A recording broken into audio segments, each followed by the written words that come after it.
Ritengo che sia un'azione forte, non ce l'aspettavamo perché riteniamo che siano nel rispetto di tutte le regole.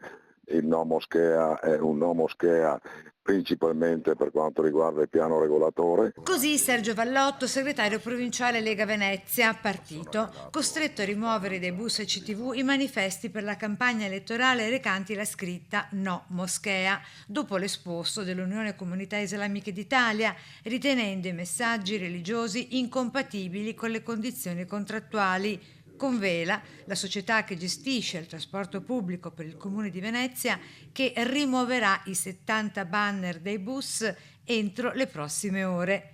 Io non sono a conoscenza dell'esposto, ovvio che noi per attingere i manifesti abbiamo un regolare contratto, sono stati valutati sia dal gestore che immagino anche da Vela o CTV o chi per esso, e quindi sono stati appisi perché nulla avevano di contro qualcuno o di razziale o di qualsiasi altra cosa, ma bensì un manifesto ben chiaro sulla nostra idea sulla moschea. Dal canto suo Vele, in un comunicato, fa sapere che dopo attente valutazioni effettuate sulla base dei riferimenti contrattuali vigenti, ne ha disposto la sospensione riscontrando la presenza di contenuti di natura religiosa non compatibili con le regole che disciplinano l'utilizzo degli spazi pubblicitari sui mezzi del trasporto pubblico locale.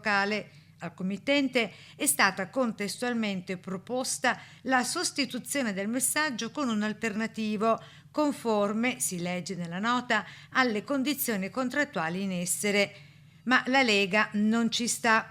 Ha affittato 2 vele che circoleranno ininterrottamente lungo tutte le vie cittadine con gli stessi manifesti rimossi dagli autobus e non esclude nel frattempo la possibilità di adire o meno per le vie legali. Per il momento non c'è nessuna intenzione di adire a nessun tipo di via legale, accettiamo la decisione di Vela o del gestore e quindi vediamo nei prossimi giorni.